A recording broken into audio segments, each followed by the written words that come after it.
চাঁদাবাজি তো আসলে নিয়ন্ত্রণ করার দায়িত্ব সরকারের, সরকার আপনাদের, সেটা আপনারা সেই ব্যর্থতা ঢাকতে কি আসলে জিয়াবাদকে নতুনভাবে একটা বাদ হিসেবে উপস্থাপন করছেন কিনা? না, আমরা এই জায়গায় মনে করি যে আপনি যদি চিন্তা করেন, একটা হলো স্টেট, আর একটা হলো সরকার, আর একটা হলো রাজনৈতিক দল। জনগণের মধ্যে একটি শ্রেণী যারা রাজনৈতিক দল হিসেবে নিজেদেরকে পরিচয় দিয়ে থাকে, তারা হলো সরকার বা অ্যাডমিনিস্ট্রেটিভ পাওয়ারে যাওয়ার জন্য চেষ্টা করে। স্টেট অ্যাডমিনিস্ট্রেটিভ বডি এবং রাজনৈতিক দলগুলো এগুলো পারস্পরিক সম্প্রীতির ভিত্তিতে হলো কাজ করে থাকে এবং তাদের মধ্যে একটা আন্ডারস্ট্যান্ডিং থাকে।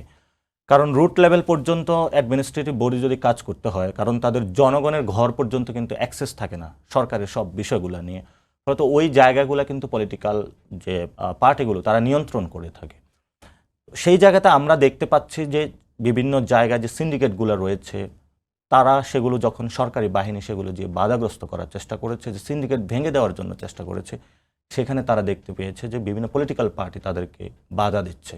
এবং আমরা গণ অভ্যুত্থানের সম্প্রীতি এবং ঐক্যের জায়গাটা যাতে নষ্ট না হয়, আমরা যথেষ্ট ধৈর্য ধারণ করেছি। মানুষ বিরক্ত হয়ে আমাদের কাছে এসেছে, তারা চাঁদাবাজির টেন্ডারবাজির শিকার হচ্ছে।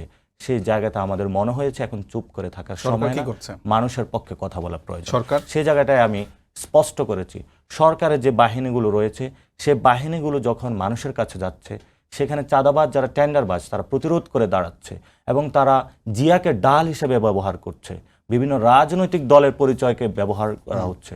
ফলত তারাও সেখানে গত 15 বছরে তারা নির্যাতিত হয়েছিল, তাদের মধ্যে একটা ক্ষোভ রয়েছে যে আমাদের এখন খাওয়ার অধিকার এসেছে। তো সরকারি বাহিনীগুলো সেখানে অ্যাক্টিভ হতে পারছে না তাদের কর্মকাণ্ডের কারণে। কারণ যে মানুষটা মাত্র জেল থেকে ছাড়া পেল, সে আবার আগের ডাকাতি, সে আগের রাহাজানি, সে আগের, কিন্তু হলো সরকারি বাহিনী হলো যথেষ্ট ধৈর্যের পরিচয় দিচ্ছে। কিন্তু আমরা আমাদের জায়গা থেকে স্পষ্টত বলতে চাই, জনগণের যে রাজনীতির যে প্রাইম জায়গাটা, এটা আমরা তুলে ধরবো। ভবিষ্যতে জনগণকে সামনে রেখে যে রাজনীতি, আমরা সেই দিকে ধাবিত হবে।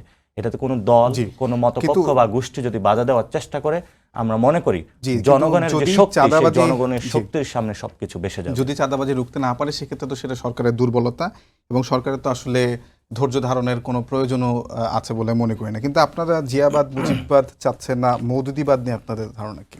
আমরা তো কোনো বাদ চাচ্ছি না, আমরা সরাসরি বলছি যে জনগণের বাদ বাংলাদেশের সৃষ্টি হোক, অর্থাৎ জনগণকে প্রাইম করে বাংলাদেশের হলো মানুষ এগিয়ে যাক।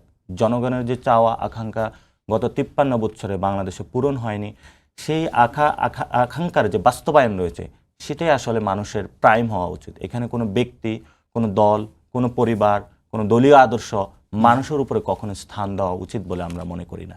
মানুষের প্রয়োজনে দল সৃষ্টি হয়, কিন্তু সেই দল যখন মানুষকে মানিয়ে যায়, সেই দলের প্রাসঙ্গিকতা ইতিহাস থেকে হারিয়ে যায়।